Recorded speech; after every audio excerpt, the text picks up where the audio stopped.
Good afternoon, Scott Redler, T3Live. Welcome to today's recap. So we started off with a big gap down. They bled all day long, and then in the last hour, you had to move off the lows. Still doing the same type of action, not giving you upside follow through, not giving you downside follow through. There were definitely a few trades along the way. A lot of guys did pretty well with Netflix. Netflix showed early relative strength and then triggered above a price I'll show you in a little bit. But overall, I know I came in long and I paired out of a lot of my positions by 10-15 in order to get out of the way because I wasn't sure what level would hold. I did try to do some small little trades, but at this point, I'm pretty flat. I don't think if you're a macro trader you have to be. As you look at the chart, it's still intact. It's just the day-to-day choppiness is definitely frustrating me and some others. So I'm just going to pull it back and wait for a little bit more clarity. And who knows, maybe even after hours I'll do some buying, but we'll see. So with that said, anyway, look at the chart of the spiders. Spiders, we talked about the gap from that November 30th ECB gap up, and that's what held. So, I got stopped out below Friday's low because I wasn't sure if it would stop here, come in a little bit more, and then it held the gap, and then it reversed off there. Some guys, made some money buying into there, and over, all in all, still holding pretty higher. I know how it's happening is definitely driving some people to drink, but at this point, if you look overall where we came from, after Thanksgiving week, to the resistance, and it's just hanging in there. And I guess what do you expect? As a trader, you always want momentum. You want to be able to buy it high and sell it higher. And when you have a tape with all the uncertainty out there, when you have downgrades that can come at any second at a Europe, you have pre-announcements like we saw today with Intel, that it did seem like the market was going to try and absorb some of the move until all of a sudden Intel pre-announced, and now we'll see what kind of spin analysts put on it now that it's a day behind us. Some people did come out in defense saying that it was a part shortage or whatnot, or a disk drive shortage. So we'll see how that acts tomorrow. But it's just one of those markets where you just have to be in small. Trade in your means. Don't go outside it, because those who are doing so are definitely even more frustrated than I might be today. So with that said, some things came off the lows and still some patterns are building. There's going to be some things to do. Tomorrow's Fed day. Typically, sometimes they gap you up and they run you into Fed day, and then you figure it out from there. There is some talk of a surprise cut, but who knows? So if you look, Apple still looks okay. Take a look at the chart. It's definitely choppy, but still going sideways off the lows. You have a nice little bull flag here. So either you're being tier one, okay, versus perhaps this 385, and then add if it were to break above this 394 to 396, or you go out flat, not worrying about anything, and then if you have the trade there and they don't gap it above, which they do all the time, then you trade it. So for this is still on the radar. It still looks okay. This was the last time we really listed it around this 376 when it broke this descending channel, and now it's tightening up and could go again. Google came off the lows, still in this upper range. Looking strong here, guys. On a macro level, it's just fine. Just another day in the life of Google. As an active trader, though, when you close on the highs and it goes down $5-6, it's not that easiest to deal with. I guess I should have probably given it to the low, of this area, but I just didn't want to be involved.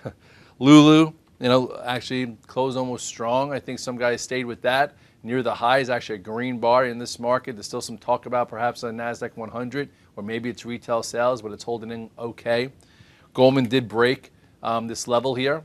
Okay, it broke this 99, so we'll see how it acts tomorrow, but that's a little troublesome. But I guess if you look at Goldman Sachs and you look at your retracement rules and you look at where we were at the low here to as high as we put in early in December, we just pulled back almost 50%. And since banks are weak and banks don't have much follow through, I guess it could still be okay if it were to hold this area, but this is like the last thread here. So I wouldn't be surprised if they gap it up tomorrow and try and trap some shorts, and then it continues. But for me, you can't go home long thinking that. You have to play by the rules. As far as the OAHs, buying weakness, or I'm sorry, buying strength isn't working. So, I know Stephanie has a fundamental thesis for 2012. So if we can't buy strength or add on momentum, maybe positioning in a tier one in the OAHs and some of those stocks make sense. And then when they start working, you'll get a better cost average scenario. So if you look at the chart of the OAHs, you will see that we're still building here. Still going sideways. You still have your reverse head and shoulders, with this being the left shoulder, the head, the right shoulder. It's still above this recent low, so it's still valid. It's just, it's just lethargic and not easy right here.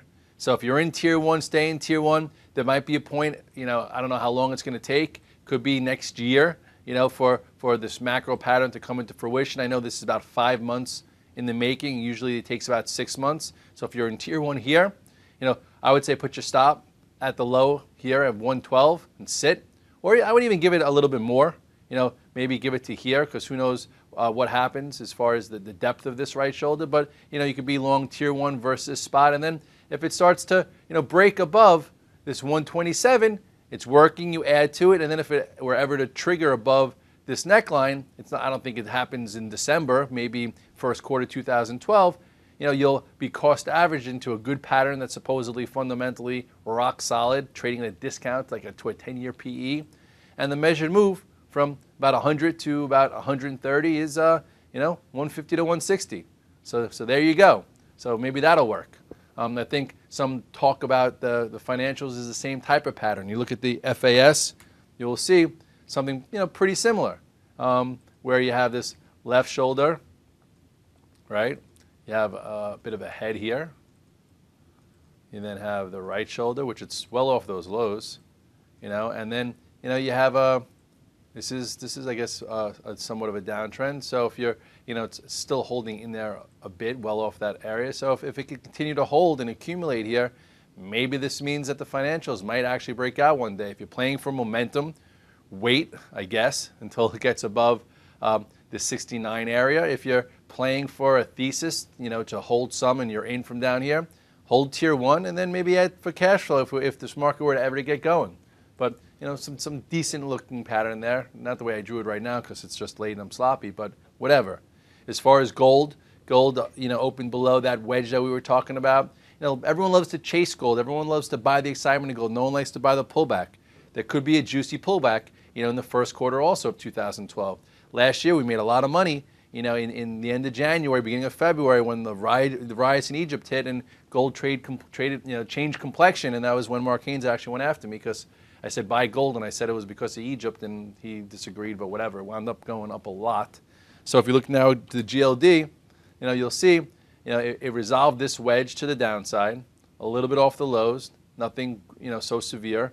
It could easily work its way to 157, okay? And then, on a longer term basis, who knows? Maybe they really shake it up and they pull it into this 146. But, it just resolved here. Sometimes it might come up and try and retest it. If it does, we'll see how it acts there. But as of right now, on a short-term basis, gold is definitely more of a short, than a long. It resolved, okay? It should continue. Maybe go sideways and then you could short through today's low. Fishy had a good job today. He actually made money shorted. He was short overnight, anticipating. Me lately, every time I anticipate, it goes the other way. So for him, congratulations. Silver. Let's see here. Close off the lows. This was when it looked like it was going to break to the upside. Not. And now it's coming in versus support. So we shall see. And what else? Oh, Netflix. Netflix was the day trade of the day. Nice, it doesn't look like much, but a lot of guys made really good money as it traded and squeezed above this 72 area. Closed off the highs, which was definitely a bit frustrating considering it was a stronger stock going into that market rally. Then the market rallied and it came down. Nothing you could do about that. But some news that Verizon might take them over. Some news that Amazon, who knows? At this point, there's been some nice little day trades in there considering stocks down from what? 300? Remember when it broke this downtrend? 220. So down here, some tax loss sellings off it. It's off people's books. It could float up like we've talked about, maybe even up to about $90 at some point, and then use it as a vehicle for cash flow because the last 2 weeks it's been showing relative strength when the market's weak, and there have been trades there. And all in all, that's it. It's Monday. This back and forth action is not the easiest to deal with. What I would say is just pull yourself back just a bit. The macro pattern still in place, still holding higher, still above the the 38.2% retracement, which is showing commitment. But just the headlines and the day-to-day action could easily wear you down. So try not let it happen to you. So Monday night, go home, get yourself together. Tomorrow's another day. The Fed's meeting. There's gonna be a lot more news out there, and let's just continue to move along, make progress, and continue to maneuver the markets. Scott Redler, T3 Live, the recap. See you at the morning call. Have a good night.